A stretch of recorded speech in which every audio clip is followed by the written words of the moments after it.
Hello मेरे प्यारे दोस्तों, नमस्कार। मैं राम प्रवेश कुमार आप सबको आपके अपने चैनल टोटल ज्ञान मनोरंजन में स्वागत करता हूं। दोस्तों, आज की इस वीडियो में मैं एक और छोटी सी कहानी सुनाने वाला हूं हिंदी में। बहुत ही इंटरेस्टिंग कहानी है। ये कहानी है गौतम बुद्ध से जुड़ी हुई। आप सब में से बहुत सारे लोग एक कहानी सुनी होगी, कई बार सुनी होगी। ये कहानी अंधकार से प्रकाश की ओर ले जाने वाली है। तो चलिए आज इस कहानी को सुनते हैं और हम सब अंधकार को भगाकर प्रकाश की रोशनी में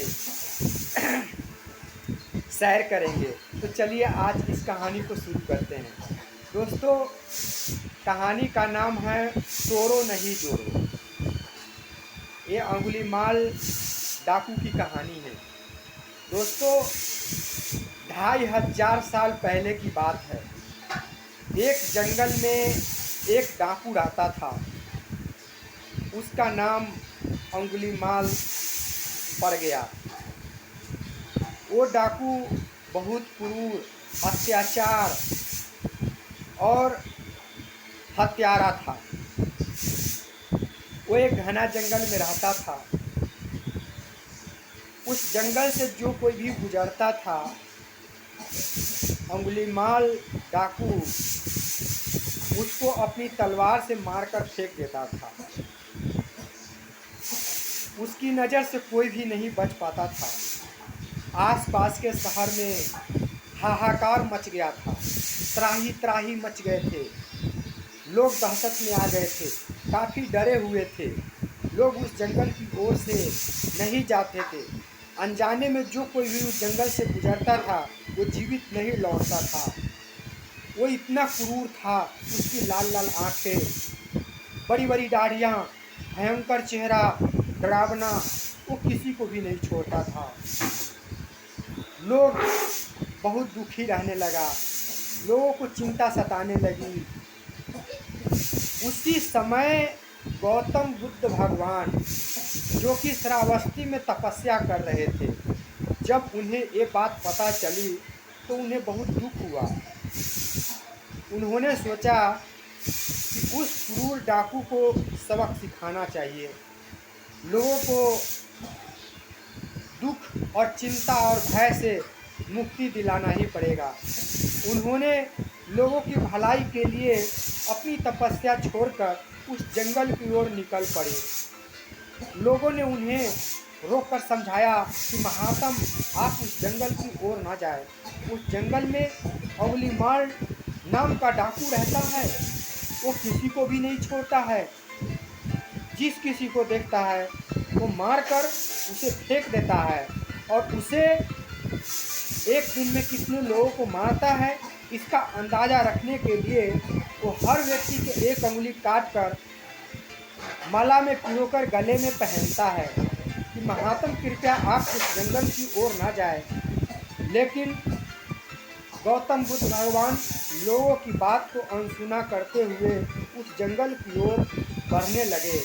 जाते जाते उस जंगल में चले गए। अंगुलीमाल डाकू की नज़र उन पर पड़ी। वो बोला, ठहर जाओ, ठहर जाओ, ठहर जाओ। लेकिन बुद्ध भगवान न डरे और न रुके। वे आगे बढ़ते रहे। जाकर वहीं पे रुके जहाँ पे अंगुलीमाल डाकू खड़ा था। रुके और बोले, मैं तो ठहर गया, तुम कब ठहरोगे? अंगुलीमाल डाकू को ये समझ नहीं आया जो भगवान बुद्ध थे। लेकिन उसे इतना समझ आ गया कि वो कोई साधारण व्यक्ति नहीं थे। डाकू के हाथ से तलवार गिर गई और उसकी आंखों के आगे अंधेरा छा गया। उसे कुछ समझ में नहीं आ रहा था कि आज तक क्या करता आ रहा था।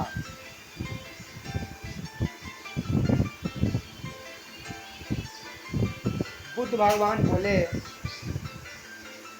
देखो, सामने एक पेड़ है, उस पेड़ से एक पत्ती तोड़कर ला दो। डाकू गया, उस पेड़ पर चढ़ा और पेड़ की एक पत्ती तोड़कर लाकर उन्हें देने लगा। उन्होंने कहा, नहीं नहीं, तुमने ये पत्ती जहाँ से तोड़कर लाए हो वहीं पे वापस लगा दो। डाकू ने कहा, महात्म, ये कैसे होगा? जो पत्ती टूट गई वो कैसे जुड़ सकती है? तब उन्होंने कहा कि देखो, जो पत्ती तुमने तोड़ी उसे जोड़ नहीं सका तो फिर उस पत्ती को क्यों तोड़ा? मेरे कहने का तात्पर्य यह है कि जिन लोगों को तुम जान लेते हो उसकी जान जीवित नहीं कर सकते हो, तो तुम्हें उसकी जान लेने का कोई अधिकार नहीं है। इतना सुनते ही अंगुलीमाल डाकू के आंखों के आगे अंधेरा छा गया और वो अंगुलीमाल डाकू के पैर पे गिर के रोने लगा। कहा, महात्म, मैंने आज तक बहुत बड़ा पाप करते आ रहा था, मुझे कुछ समझ में नहीं आ रहा है, मैं क्या करूं? मुझे इस पाप से मुक्ति कैसे मिलेगी? आप ही कोई रास्ता बताइए। तब बुद्ध भगवान ने कहा, देखो, तुम भगवान की भक्ति करोगे, लोगों की भलाई के काम करोगे, तभी तुम्हारी मुक्ति मिलेगी, अन्यथा तुम्हारी मुक्ति नहीं मिलने वाली है। तो डाकू ने कहा, महात्म, मैं किस प्रकार की भक्ति करूं? कैसे भक्ति करूं? भगवान की भक्ति कैसे करूं? आप मुझे कोई एक उपदेश दीजिए।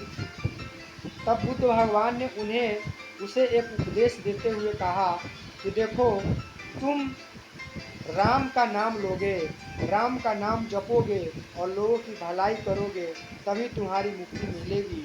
तुम बैठकर तपस्या करोगे, 12 वर्ष तक भगवान की भक्ति और तपस्या करोगे तो तुम्हारी मुक्ति मिल जाएगी। अब अंगुलीमाल डाकू उसी जंगल में बैठकर तपस्या करने लगा।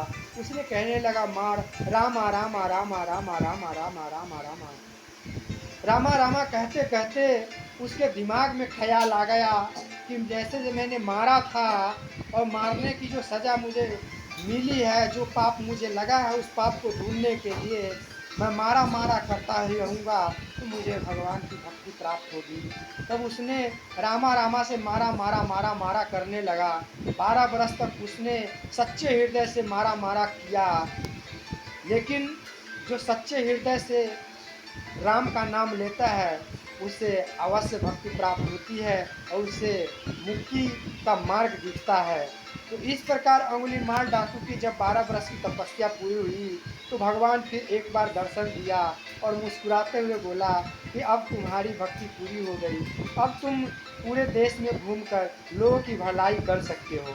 तब अंगुलीमाल डाकू अब लोगों की भलाई के लिए घूम घूमकर जितना संभव था उसने लोगों की भलाई की। इस प्रकार से गौतम बुद्ध भगवान अंगुलीमाल डाकू को हिंसा से अहिंसा के रास्ता पर लाकर खड़ा किया।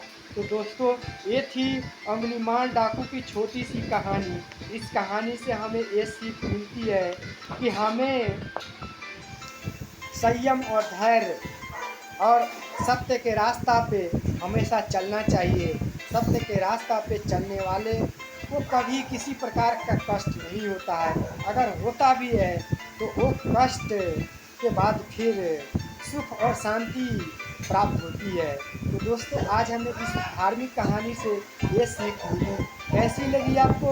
मुझे उम्मीद है अच्छी लगी होगी। अच्छी लगी हो तो लाइक कीजिए, कमेंट करके बताइए। आप हमारे चैनल पे नए हैं तो चैनल को सब्सक्राइब कर लीजिए, साथ में बेल आइकन उसको प्रेस कर दीजिए ताकि कोई भी नई वीडियो अपलोड करूंगा उसकी नोटिफिकेशन आपको मिलेगी और आप उस वीडियो को देख पाएंगे। तो आज के लिए इतना ही, फिर मिलेंगे अगली वीडियो में। तब तक के लिए खुश रहें, मस्त रहें, हंसते रहें, मुस्कुराते रहें। जय हिंद, जय भारत।